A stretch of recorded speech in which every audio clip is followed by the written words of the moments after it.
Hello friends, आज की कहानी है अकबर बीरबल की कहानी आधी धूप आधी छाँव। ये बात तो सभी जानते हैं कि बीरबल बादशाह अकबर का सिर्फ सलाहकार ही नहीं बल्कि एक अच्छे मित्र भी थे।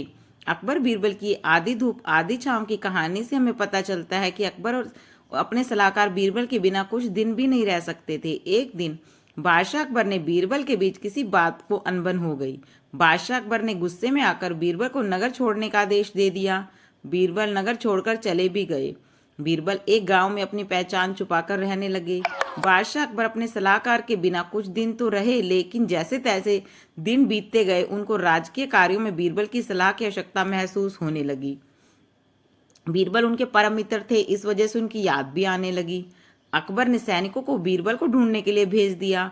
बहुत ढूंढने के बावजूद भी सैनिक बीरबल को नहीं ढूंढ पाए। आखिर अकबर बीरबल को ढूंढने के लिए एक उपाय खोजा।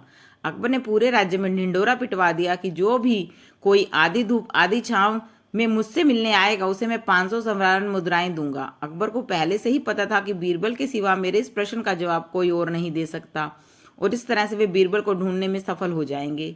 ये खबर उस गांव में भी पहुंच गई जहां बीरबल छुप कर रहता था। उसी गांव में एक गरीब किसान रहता था। बीरबल ने सोचा अगर किसान को 500 स्वर्ण मुद्राएं मिल जाएं तो बहुत भला हो जाएगा। बीरबल ने किसान को अपने सिर पर एक चारपाई रखकर अकबर के पास जाने को कहा। वो किसान बिल्कुल वैसे ही बीरबल ने कहा था वैसे ही करा। बादशाह अकबर को सैनिकों ने इस किसान को भरी दोपहर में अपने सिर पर चारपाई रखकर महल की तरफ आते हुए देखा। सैनिकों ने तुरंत ये बात राजा को बताई। राजा अकबर ने उस किसान को अंदर आने की अनुमति दी। किसान ने अंदर जाके बादशाह अकबर से अपना इनाम मांगा। अकबर ने उस किसान से पूछा, पहले तुम मुझे सच सच बताओ कि तुम्हें ऐसा करने के लिए किसने कहा। गरीब किसान ने सब कुछ सच सच बता दिया। किसान ने बादशाह अकबर से कहा कि महाराज, हमारे गांव में कुछ समय से एक अच्छा व्यक्ति आकर रुका है और उसने ही मुझे सिर पर चारपाई रखकर आपके पास आने को कहा था। किसान की ये बातें सुनकर अकबर समझ गए कि वो अच्छा इंसान और कोई नहीं बीरबल ही है।